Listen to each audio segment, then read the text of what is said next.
Buenos días, compañeros. Buenos días, profesor. Voy a exponer el tema que me correspondió. Fueron tres normas que me correspondieron. La ley 610 del 2000 y la ley 489 de 1998 y la ley 678 del 2001. El primer tema es la ley 610 del 2000, que esa ley 610 es la que establece el trámite de los procesos de responsabilidad fiscal de competencia de las Contralorías. Entonces, esta norma es la que regula y la que hace el seguimiento, controla por medio de la Contraloría General de la Nación todos los trámites que tengan que ver con el tema de responsabilidad fiscal. El objetivo de esta norma, el objetivo de la responsabilidad fiscal tiene como objeto el resarcimiento de los daños ocasionados al patrimonio público como consecuencia de la conducta dolosa o culposa de quienes realicen la gestión fiscal mediante el pago de una indemnización pecuniaria que compense el perjuicio sufrido por la respectiva entidad estatal. Entonces, aquí nos están diciendo que en los procedimientos de responsabilidad fiscal se investiga a las personas que de una u otra manera, por malos procedimientos administrativos, legales, pues hayan cometido unas fallas, unas faltas que le hayan costado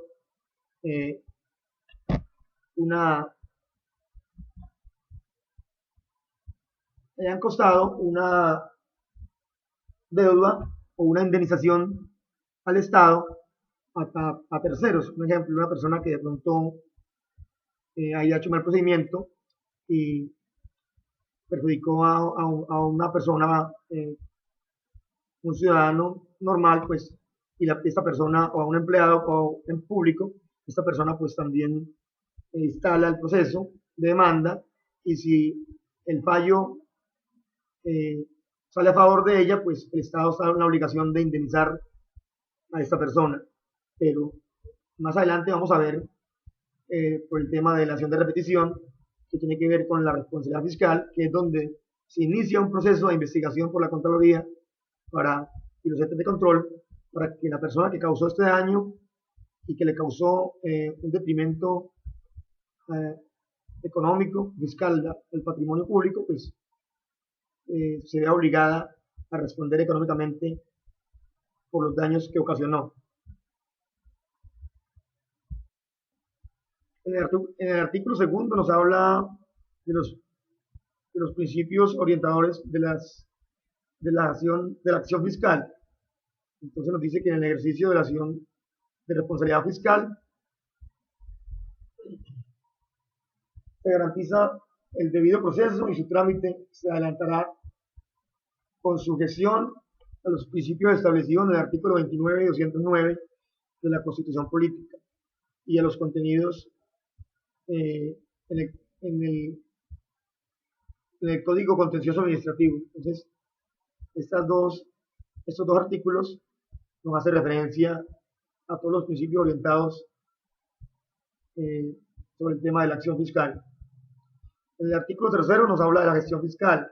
Dice que para efectos de la presente ley se entiende por gestión fiscal el conjunto de actividades económicas, jurídicas y tecnológicas que realicen los servidores públicos y las personas de derecho privado que manejen o administren recursos o fondos públicos, tendientes a la adecuada y correcta adquisición, planeación, conservación, administración, custodia, explotación, enajenación, consumo, adjudicación, gastos, inversión y disposición de los bienes públicos, así como a la recaudación, el manejo de inversión de sus rentas, en orden a cumplir con los fines esenciales del Estado. Entonces, aquí nos está hablando pues de que la gestión fiscal tiene que ver con todas las personas o empleados públicos, que en caso también privados, que manejen recursos públicos y que tengan todas esas facultades para, o todas estas autonomías para de una manera u otra, mediante a su empleo, a su delegación de su trabajo, pues también eh, representan al Estado para que el Estado pues le cumpla a cada uno de los ciudadanos con lo establecido en la Constitución, con todos los derechos que tiene cada persona. Entonces, de esto se trata este artículo, de esto nos habla en el caso de la gestión fiscal. El artículo cuarto nos habla de un objeto de la responsabilidad fiscal. Entonces nos dice que el artículo fue modificado por el artículo 124 del decreto ley 403 del 2020, un decreto nuevo, y nos dice que el nuevo texto es el siguiente: la responsabilidad fiscal tiene como objeto el resarcimiento de los daños ocasionados al patrimonio público como consecuencia de la conducta dolosa o gravemente culposa de quienes realicen gestión fiscal o de servidores públicos o particulares que participen, concurran,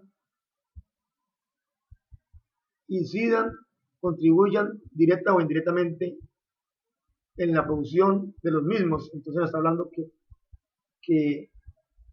este es el objeto de la responsabilidad fiscal, pues mantener un control, una vigilancia de todas las personas que tienen dichas facultades, dichas autonomías delegadas por el Estado, ya sea que la persona sea pública, que trabaje en lo público o que trabaje en lo privado, pero que en lo privado también maneje recursos de lo público. Un ejemplo puede ser las EPS, manejan recursos, son entidades privadas, pero manejan recursos de lo público.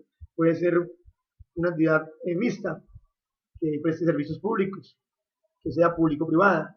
Entonces, todas estas personas que trabajen ahí, todos estos funcionarios que trabajen en esta área, pues tienen de igual manera todas estas facultades, pero también tienen unas responsabilidades fiscales y administrativas, por las cuales debe de mantener bien informado y bien ajustado a la norma. En el artículo quinto nos habla de los elementos de la responsabilidad fiscal. Entonces, también aquí este artículo fue modificado por el artículo 125 del decreto ley 403 de 2020. El nuevo texto es el siguiente: la responsabilidad fiscal estará integrada por los siguientes elementos.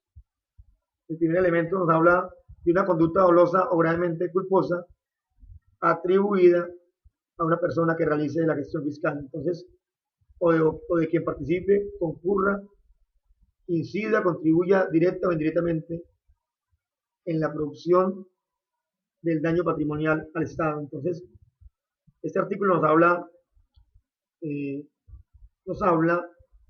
todos estos temas de la responsabilidad fiscal de las personas que ejercen estos cargos, como explicaba en lo anterior, que tienen ciertas autonomías y también ciertas responsabilidades.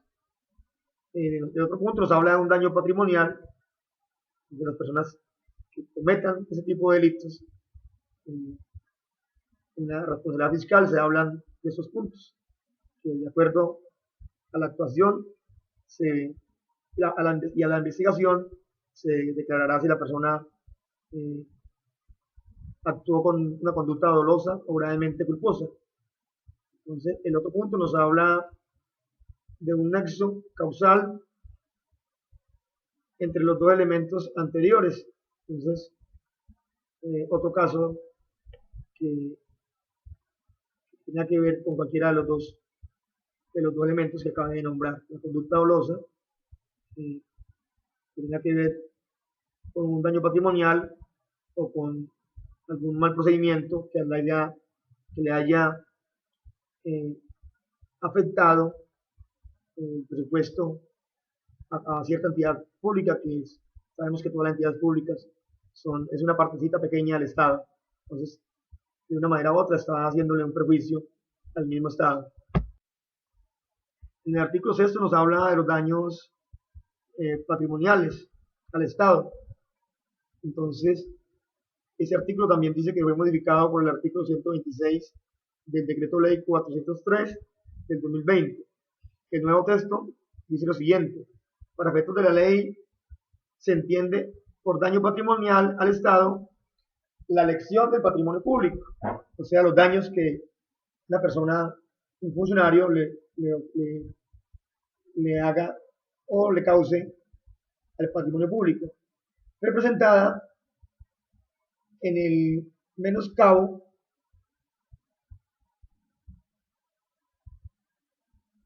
la disminución, perjuicio, detrimento, pérdida o deterioro de los bienes o recursos públicos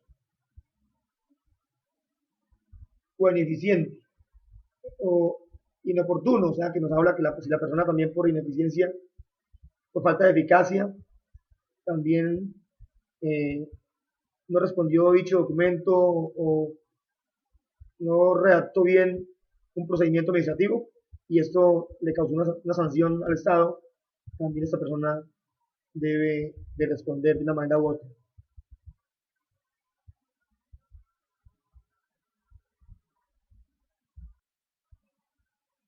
¿Cuáles son los beneficios que nos trae esta norma? Sería garantizar el buen funcionamiento de las entidades públicas, controlar las acciones de todos los funcionarios públicos. Entonces, por medio de esta norma, podemos mantener pues, un control máximo de todas las personas que ejerzan cargos públicos o que trabajen en empresas privadas, pero que manejen recursos del Estado. Artículo 7. Pérdida, daño o deterioro de bienes. En los casos de pérdida, daño o deterioro por causas distintas a desgaste natural que sufren las cosas de bienes en el servicio o inservibles no dados de baja. Entonces, no se puede decir que por ejemplo, que un computador ya no sirve, vamos a botarlo, vamos a echarlo a la basura porque ya no sirve, ¿no? Aquí tiene que haber un procedimiento legal para que mediante unos estudios, un diagnóstico, se compruebe que verdaderamente estos elementos ya no funcionan, ya no sirven y se someterán a un procedimiento de acuerdo a la entidad que corresponda para poder legalmente darles de baja a dichos elementos o a dichos bienes. En el artículo 9 nos habla de la caducidad y prescripción. El artículo también fue modificado por el artículo 127 del Decreto Ley 403 del 2000. El nuevo texto nos habla lo siguiente: la acción fiscal caducará si transcurridos los 10 años desde la ocurrencia del hecho generador del daño al patrimonio público, no se ha proferido un acto de apertura del proceso de responsabilidad fiscal. Entonces, si en 10 años ya pasados nadie puso la denuncia, no hubo una investigación, ya esta persona ya no puede ser investigada. Entonces, nos dice también que una vez proferido el acto de apertura, se entenderá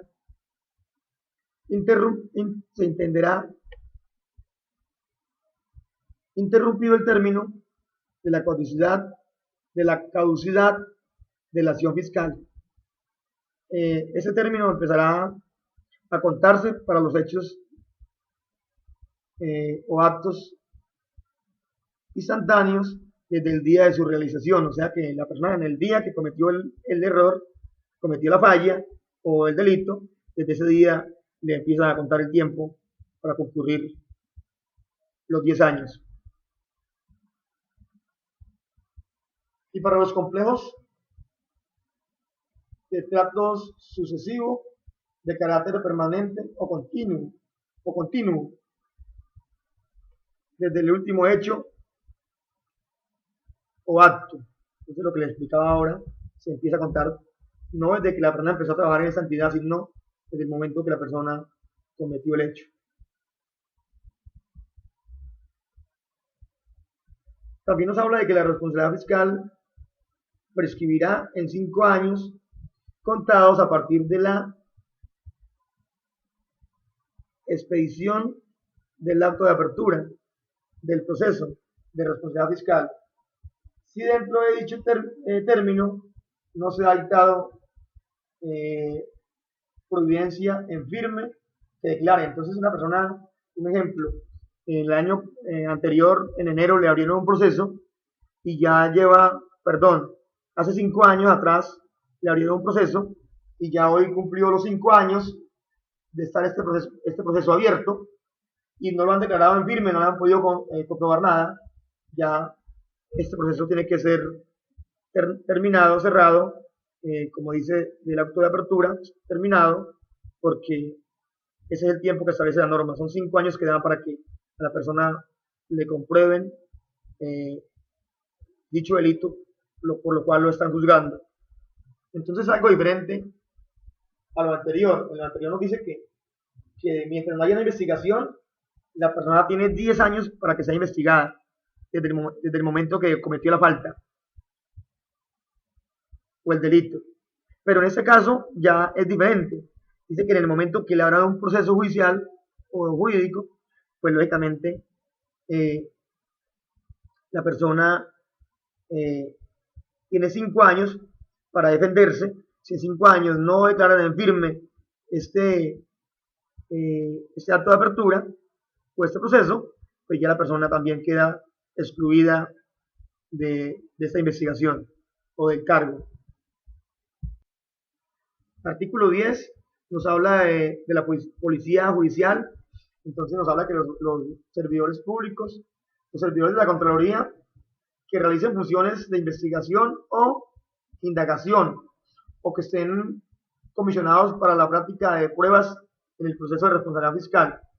Estas personas son los llamados policías judicial, que son los encargados de hacer todo el tipo de investigación debido al caso.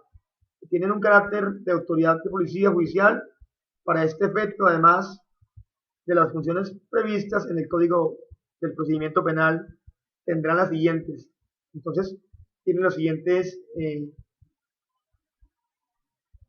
previstas en su función. La primera es adelantar oficiosamente las indagaciones preliminares que se requieran por el hecho relacionados contra los intereses del patrimonio del Estado. Entonces tiene que ir directamente y exclusivamente a investigar sobre ese punto, en qué momento y cómo, y si es verdad que le hicieron un daño al patrimonio del Estado y qué persona lo hizo. Coordinar con sus actuaciones con las de la Fiscalía General de la Nación. Entonces, toda su investigación, su diagnóstico tiene que irlo coordinando con la Fiscalía General. Solicitar información a entidades oficiales o particulares en procura de datos que interesen para solicitar la iniciación de un proceso de responsabilidad fiscal. Entonces, esa persona debe ubicar las entidades que crea que pueden dar información de dónde ocurrieron los hechos de cierto delito. En el cuarto nos habla de denunciar bienes de los presuntos responsables ante las autoridades judiciales para que se tomen las medidas cautelares correspondientes sin necesidad de presentar la caución. Entonces, las medidas cautelares son unas medidas, valga la redundancia, que se toman para embargarle los bienes a la persona que está siendo investigada o que va a ser investigada. Ya más adelante vamos a hablar de este tema. El artículo 12 sí nos habla directamente de las medidas cautelares. Entonces, dice que en cualquier momento del proceso de culminación del proceso de cobro coactivo, Ya sabemos que un cobro coactivo es un cobro llamado a conciliar, donde la persona se oficia, se llama para que responda por el hecho o para que concilie o indemnice. Esto es un cobro coactivo. En el evento de emitirse el fallo con responsabilidad fiscal, entonces la responsabilidad fiscal se podrán decretar medidas cautelares sobre los bienes de la persona presuntamente responsable de un detrimento del patrimonio público, sin que el funcionario que las ordene tenga que prestar caución, o sea que la persona, en el momento que ya se descubre y se le abre la investigación, rápidamente puede esta persona delegada eh, presentar las medidas cautelares para dicho funcionario, para dicha persona que le haya cometido pues un daño fiscal al Estado. Este último responderá por los perjuicios que se causen en el evento de haber obrado con temeridad o mala fe. Entonces, de acuerdo al caso, tiene que ver si es un dolo o si es una conducta gravemente dolosa, de acuerdo al investigador, de acuerdo al acto o a la falla que haya cometido dicho funcionario. Las medidas cautelares decretadas se extenderán y tendrán vigencia hasta que ya un juez pues no haya, hasta que un juez haya fallado, de acuerdo si falló a contra o a favor. El artículo 13 nos habla de la suspensión de los términos. Entonces, este artículo también fue modificado por el artículo 129 del decreto ley 403 de 2020.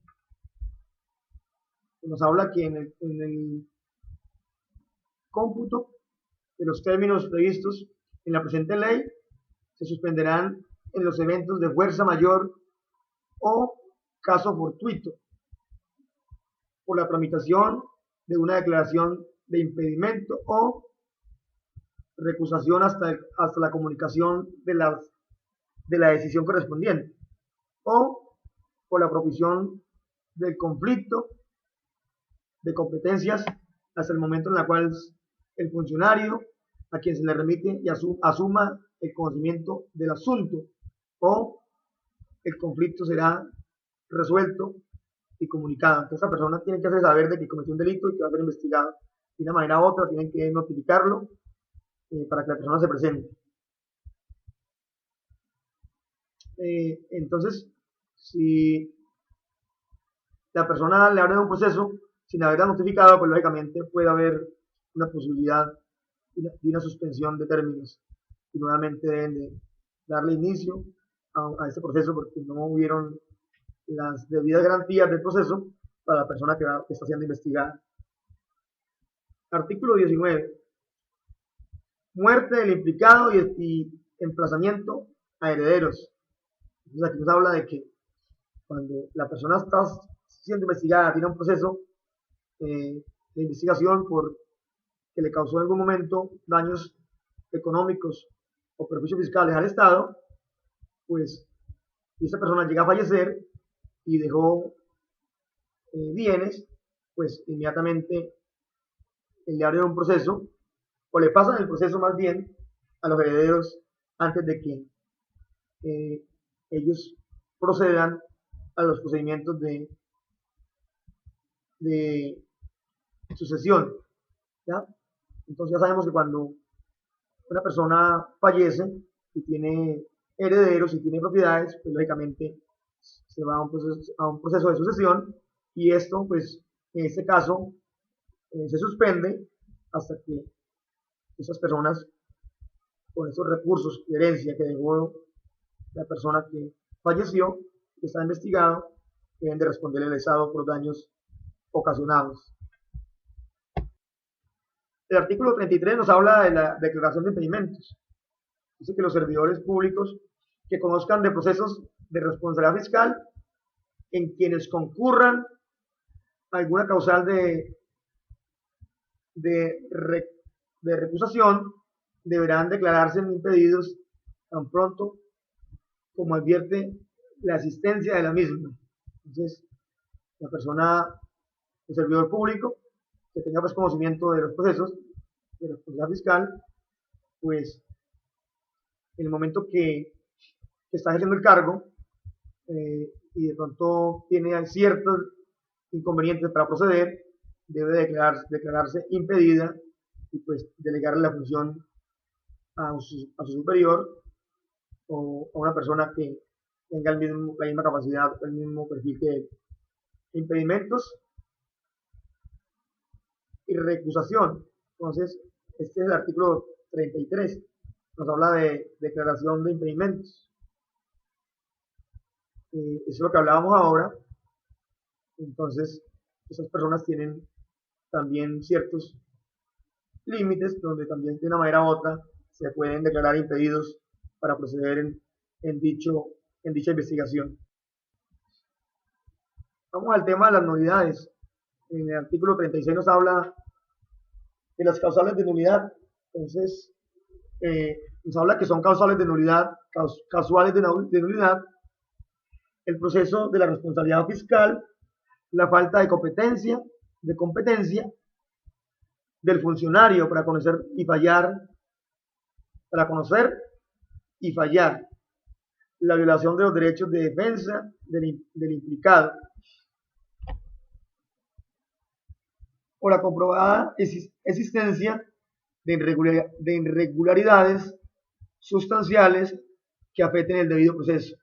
La nulidad será decretada por el funcionario de conocimiento del proceso. Entonces, la persona que tenga el conocimiento del proceso y tenga pues los motivos suficientes para declarar la nulidad de la responsabilidad fiscal, pues entonces, únicamente aquí este artículo nos está diciendo que lo puede hacer. En el artículo 37 nos habla de un sanamiento de nulidades. Entonces, este artículo también fue modificado en el artículo 134 por el decreto 403 de 2020 y dice que en cualquier etapa del proceso en que el funcionario de conocimiento advierta que existe alguna de las causales previstas en el artículo anterior, decreta la nulidad total o parcial de lo actuado desde el momento en que se presentó la causal y ordenará que reponga la actuación que dependa del acto declarado nulo.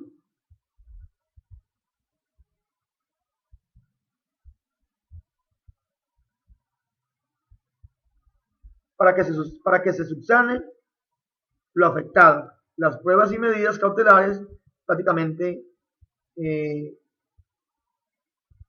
las medidas cautelares practicadas legalmente conservarán su plena validez. Entonces, mientras no se declare que la persona es inocente y así es el proceso en un término de nulidad, pues tampoco se le puede levantar los cargos o el procedimiento de las medidas cautelares. En el artículo 38 nos habla del término para proponer nulidades. Entonces, podrán proponerse causas de nulidad hasta antes de proferirse el fallo definitivo. En la respectiva solicitud se precisará la causal invocada y se expondrán las razones que la sustenten. Entonces tiene que sustentar muy legalmente, fundamentar jurídicamente todo el procedimiento de proponer las nulidades. En el artículo 40 nos habla de la apertura de procesos de responsabilidad fiscal.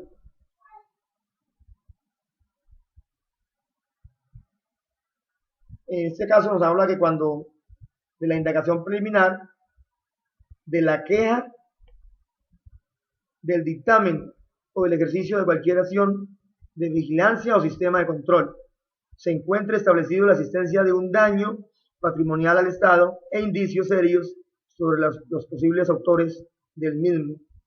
El funcionario competente ordenará la apertura del proceso de responsabilidad fiscal. El acto de apertura inicia formalmente en el proceso de responsabilidad fiscal. Entonces, en estos momentos nos habla de que el acto de apertura la puede solicitar un funcionario en el momento de que crea que cierta persona o cierto funcionario le haya causado un daño al patrimonio, un daño fiscal al patrimonio público. El artículo 41 nos habla de requisitos de autoapertura. Entonces, el acto de apertura del proceso de responsabilidad fiscal deberá contener lo siguiente. Primero, competencia del funcionario de conocimiento, o sea que la persona debe tener mucho conocimiento en el área, la persona idónea para manejar todo este tema de investigación.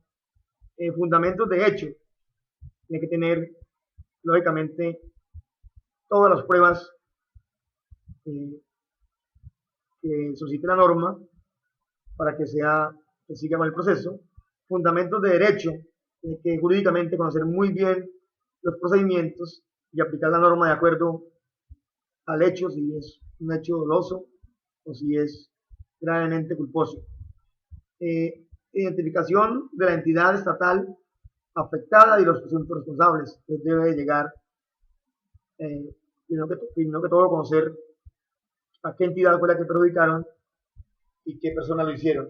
Determinación del daño patrimonial al Estado y estimación de las cuantías. Entonces debe hacer un estudio económico, un diagnóstico para ver cuánto le vale al Estado el daño que esta persona le causó. En el artículo 43 nos habla de un nombramiento de defensor de oficio. Pues como todos sabemos, todos por ley tenemos derecho a que nos nombren un defensor de oficio. Si de pronto no tenemos la disponibilidad económica para pagar a un abogado que nos represente, entonces nos habla que el artículo modificado por el artículo 137 del decreto de la ley 403 del 2020. Este artículo 43 fue modificado por ese artículo 137 del decreto ley 403 del 2020. El nuevo texto dice lo siguiente: si el implicado no puede ser localizado o citado, no comparece a rendir la versión, se le nombrará defensor de oficio con quien se continuará el trámite del proceso. Entonces, si la persona huyó, no dio la cara, no respondió, de una manera u otra siempre se le abre el proceso y asimismo se le procede y se termina todo el procedimiento legal por medio de un abogado, una persona un defensor de oficio que le deleguen para que lo represente. Entonces, vamos ahora a hablar sobre el tema, sobre la ley 489 de 1998. Entonces, esta ley nos habla que mediante la cual se dictan normas sobre la organización y el funcionamiento de las entidades de orden nacional. El objetivo de esta norma es regular el ejercicio de la función administrativa, determinar la estructura y definir las reglas básicas de la organización y el funcionamiento de la administración pública. El beneficio: satisfacer las necesidades generales de todos los habitantes de conformidad con los principios y finalidades y cometidos consagrados en la Constitución política. Como todos sabemos, todos tenemos unos derechos y unos deberes, pero acá en este caso nos hablan de los derechos, de las necesidades que tenemos, que es de competencia del Estado cumplirnos con dichas necesidades. ¿Qué es el sistema de desarrollo administrativo?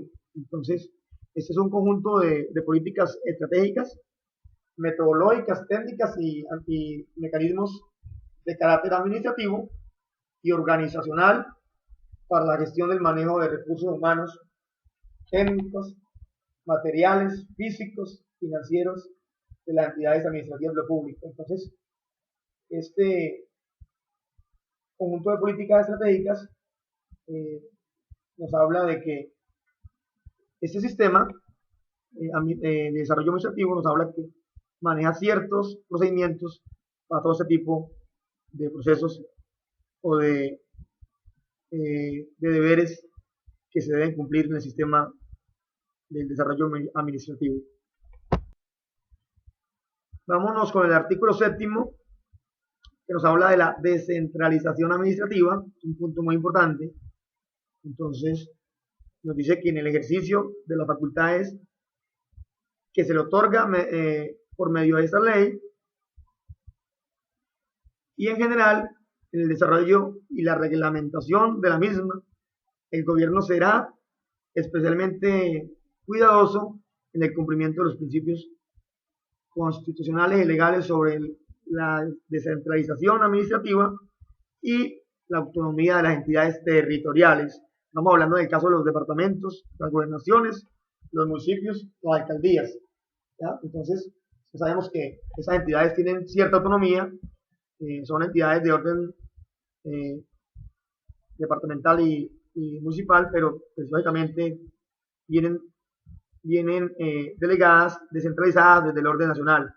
Y tienen como ciertas autonomías de hacer uso de su propio presupuesto y darle manejo a ciertas políticas públicas según su territorio, pero teniendo en cuenta que no vaya a sobrepasar lo principal, que es la norma o la constitución política. Entonces, si es el gobernador y va a expedir, digamos, una ordenanza, siempre estar pendiente que no esté sobrepasando los lineamientos jurídicos o de la ley. Igual en los municipios. Si un alcalde va a expedir un decreto o, digamos, un acuerdo, pues lógicamente tiene que ser basado, primero que todo, en las leyes nacionales. En el artículo 4 nos habla de las finalidades de la función administrativa. Entonces, la función administrativa del Estado busca la satisfacción de las necesidades generales de todos los habitantes, lo que hablábamos ahora, de conformidad con los principios finalizados y contenidos y consagrados en la Constitución Política. Ya sabemos que todos tenemos derecho a la salud, a la educación, tenemos derecho a una vida digna, a una vivienda, a un ambiente sano, de pronto todo el tema de saneamiento básico, agua potable. Muchos derechos tenemos nosotros, los habitantes, cada ciudadano de este país, pero la mayor parte pues, le corresponde al Estado cumplirnos con todas estas necesidades. En el artículo 10 nos habla de los requisitos de la delegación. Entonces dice que en el acto de delegación, que siempre será escrito,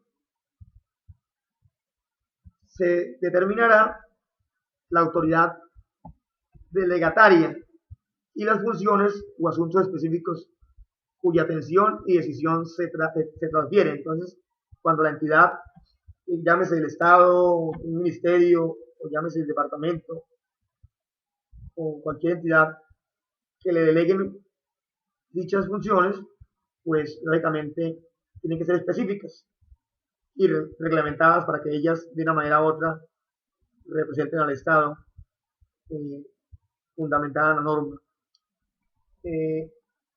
Nos habla que el presidente de la República, los ministros, los directores de departamentos administrativos y los representantes legales de entidades descentralizadas deberán informarse en todo momento sobre el desarrollo de las delegaciones que hayan otorgado e impartir orientaciones generales sobre el ejercicio de las funciones delegadas. Entonces, si el presidente de la República, por medio de decreto ley, le delega funciones a los municipios, pues lógicamente debe tener unas políticas de vigilancia y donde esas entidades tienen que estar pasando una información constante de las funciones que le han sido delegadas. En el artículo 35 nos habla del ejercicio de la veeduría ciudadana. Esto es importante, hablar de las veedurías ciudadanas, porque entonces nos habla que para garantizar el ejercicio de las veedurías ciudadanas, las entidades y organismos de la administración pública deberán tener en cuenta los siguientes aspectos. Deberán llevar un registro sistemático de sus observaciones y evaluar en forma oportuna y diligente los correctivos que surjan de sus recomendaciones. Entonces, si hay una veeduría ciudadana y están ejecutando dicha obra y esta veeduría está haciendo las recomendaciones, digamos, a la interventoría y a la administración, pues lógicamente se debe tener en cuenta para que se tomen dichos correctivos en lo que está indicando o que está promoviendo la veeduría ciudadana. Primero que todo, hacer un diagnóstico y verificar que sí tienen la razón, y lo siguiente sería entonces proceder a hacer unos cambios y unos ajustes a lo que se está exponiendo, a lo que se está observando. Esto es con el fin de hacer eficaz las acciones o la acción de las mismas. Entonces, para que las obras sean obras eficaces, eficientes, para eso pues la garantía es una de las garantías, siempre conformar las veedurías ciudadanas.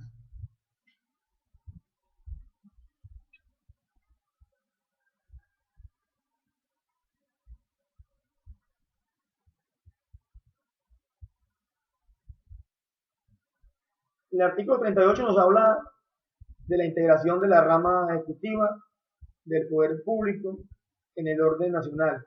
La rama ejecutiva del poder público del orden nacional está integrada por los siguientes organismos, entidades y entidades. Del sector central, la Presidencia de la República, la Vicepresidencia de la República y unidades administrativas especiales sin personalidad jurídica, como son del sector descentralizado, por servicios, los establecidos en los establecimientos públicos, los consejos superiores de administración, los ministerios y departamentos administrativos, las superintendencias, las empresas industriales y comerciales del Estado, las superintendencias y las unidades administrativas especiales con personería jurídica. Entonces estas son las entidades que hacen integración de la rama ejecutiva del poder público.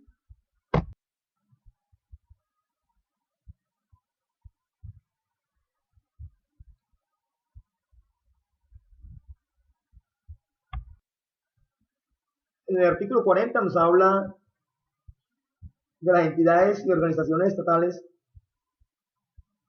sujetos al régimen especial. Entonces, tenemos al Banco de la República, tenemos los entes universitarios autónomos, las corporaciones autónomas regionales. Un ejemplo, en el caso de acá del departamento de Bolívar, tenemos la corporación, la CSB, que es la Corporación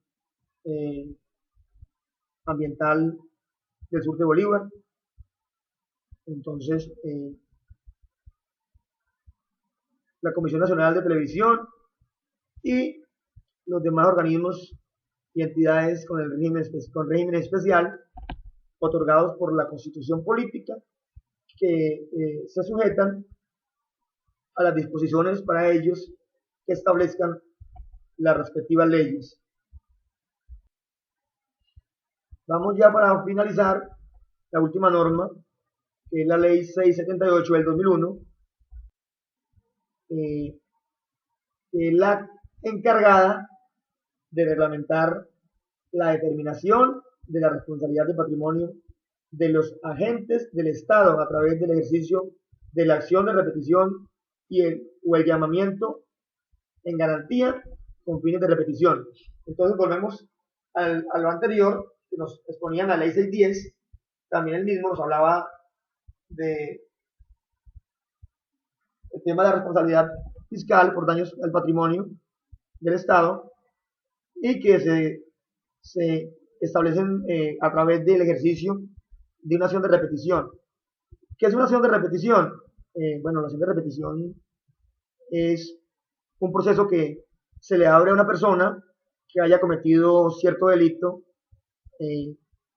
a una entidad pública, a un funcionario público o privado que manejen recursos de lo público y que tengan pues le hayan delegado funciones o facultades para manejar temas del Estado, de lo público, y que haya cometido ciertas fallas y esto le haya causado un perjuicio al Estado y un daño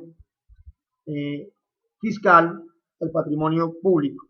Entonces, como les explicaba anteriormente, el Estado, pues, en el momento de que hay un fallo a contra de él, tiene la obligación de indemnizar las personas o la entidad a la cual se le violaron los derechos, pero más adelante pues viene un proceso que se llama la acción de repetición, que es el llamamiento en garantía con fines de repetición a la persona que cometió ese delito y que le causó este daño fiscal al Estado. Esta persona es llamada para que de una manera u otra pague el daño que el Estado tuvo que indemnizar a terceros por cuestiones de los malos procedimientos de la misma. Entonces, el objetivo de esta ley, de este artículo, es regular la responsabilidad patrimonial de los servidores públicos y servidores públicos. O sea, está hablando de las personas que también hayan cometido delitos o actos de corrupción y hayan causado en su tiempo que fueron funcionarios públicos o que ejercieron un cargo, hayan causado también pues el daño al Estado. Y de los particulares que desempeñen en funciones públicas a través del ejercicio de la acción de repetición. Entonces los particulares serían las personas que trabajan en empresas privadas, pero que también manejan recursos públicos. Pueden ser de pronto las empresas prestadoras de servicios públicos, que son empresas privadas o mixtas, pero manejan recursos públicos y también pues prestan un servicio que le corresponde al Estado y que el Estado les ha delegado para que ellas lo representen de una manera u otra. Entonces, esta acción de repetición que se trata en el artículo 90, esto lo vemos en el artículo 90 de la Constitución Política, o el llamamiento con garantía con fines de repetición. Si nos vamos a la Constitución Política, en el artículo 90, vamos a encontrar claramente toda esta norma de procedimientos de acción de repetición.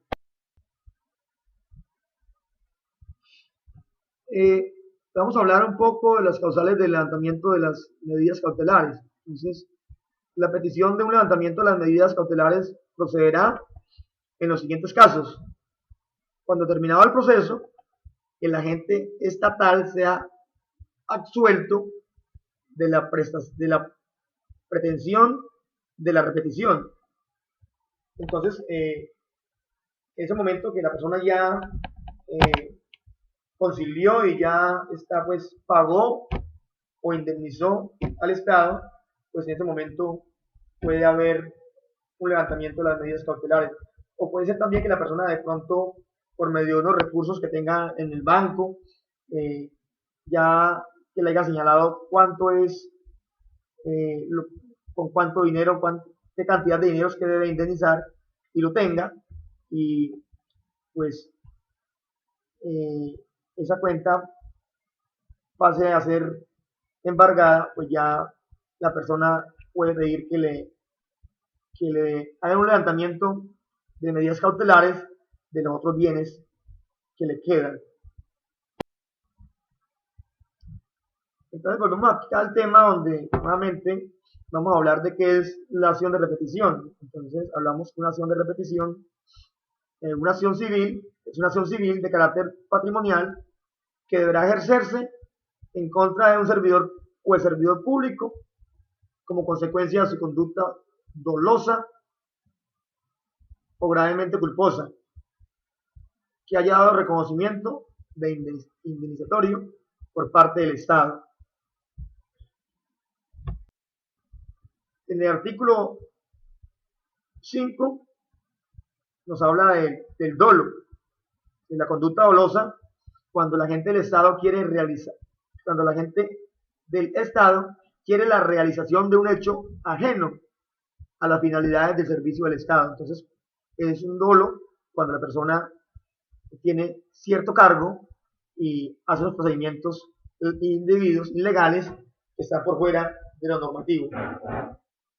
Se presume que existe el dolo del agente público por las siguientes causas.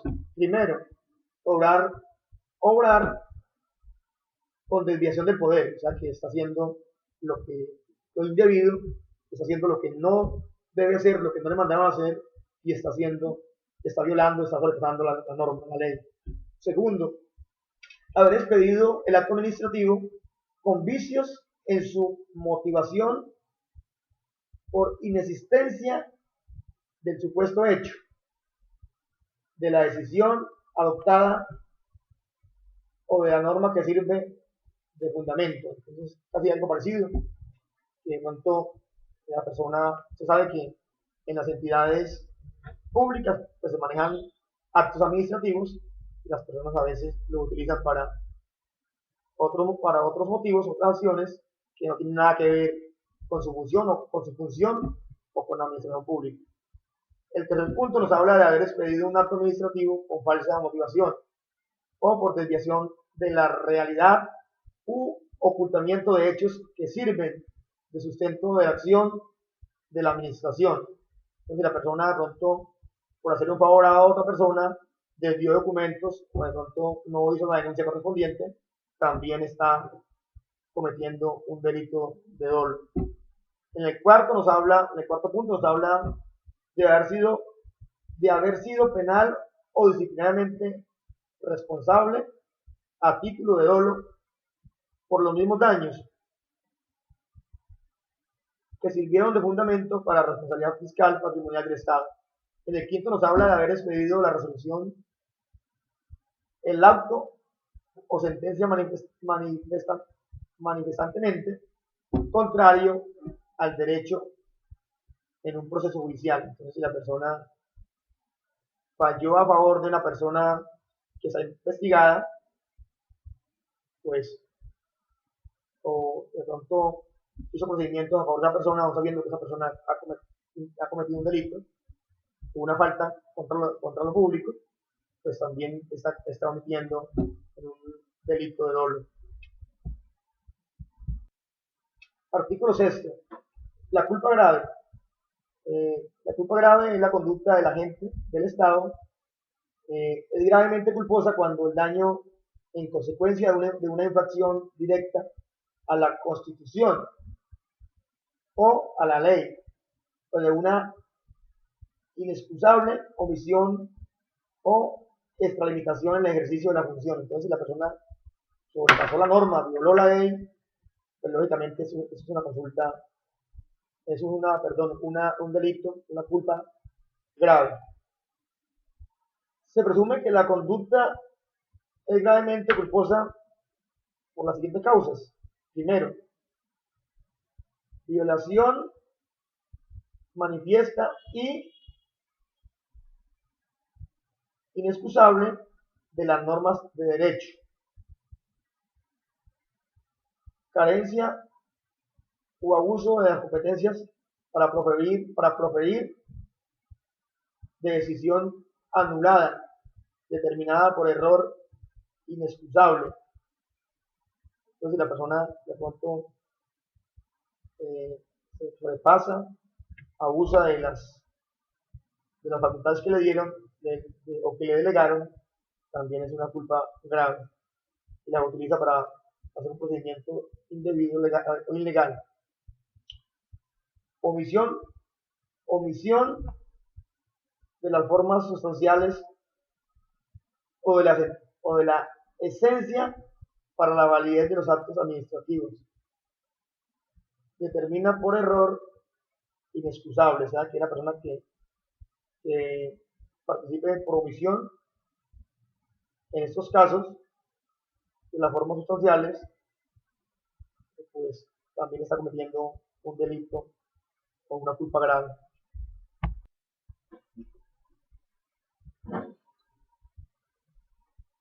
El artículo 7 nos habla de la jurisdicción y competencias. Nos habla de que será competente el juez o tribunal ante el que se tramite o se haya tramitado el proceso de responsabilidad patrimonial contra el Estado de acuerdo con las reglas de competencia señaladas en el Código Contencioso Administrativo. Entonces es un juez o un tribunal las personas que pueden llevar un proceso de responsabilidad fiscal. Artículo 23 nos habla de las medidas cautelares. Bueno, ya como lo explicamos en la ley anterior, que estos procesos de acción de repetición son procedentes a medidas de embargo y de secuestro de bienes sujetos a registro según las reglas del Código del Procedimiento Civil. Entonces, donde la persona le embargan sus bienes para que responda por el delito o por la falla que cometió, lo cual le causó un detrimento fiscal al patrimonio público. En el artículo 25 nos habla de embargo y secuestro de los bienes sujetos a registro. Entonces dice que a solicitud de la entidad que interponga la acción de repetición o que solicite el llamamiento en garantía, la autoridad judicial decretará el embargo de bienes sujetos a registro y librará oficio a las autoridades competentes para que hagan efectiva la medida en sus términos previstos del Código del Procedimiento Civil.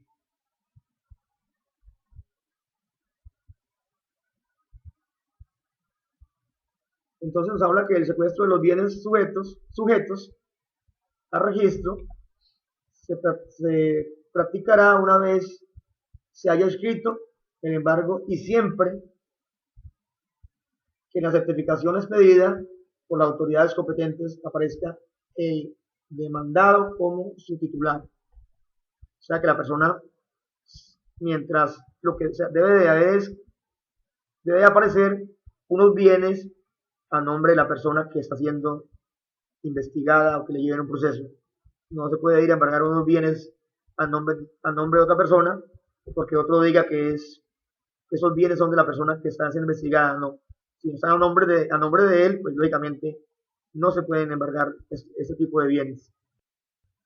Artículo 29 nos habla de las causales de levantamiento de las medidas cautelares. Entonces nos habla de la petición de levantamiento de las medidas cautelares. Procederá en los siguientes casos. Primero, cuando terminado el proceso, el agente estatal sea absuelto de la pretensión de repetición. Cuando esta persona ya responda por los daños y ya lo declaren pues que ya cumplió con lo establecido en el procedimiento, pues en ese momento pueden haber unas causales de un levantamiento de las medidas cautelares. Segundo, cuando los demandados o vinculados al proceso presten caución en dinero o constituyan garantías bancarias. Es decir, la persona hizo un daño fiscal por 100 millones al Estado y tiene efectivamente para pagarlo, pues lógicamente en ese momento que ya concilie, que cumpla con ese fallo, pues con el compromiso, pues ya puede lógicamente pedir el levantamiento de las medidas cautelares de sus bienes.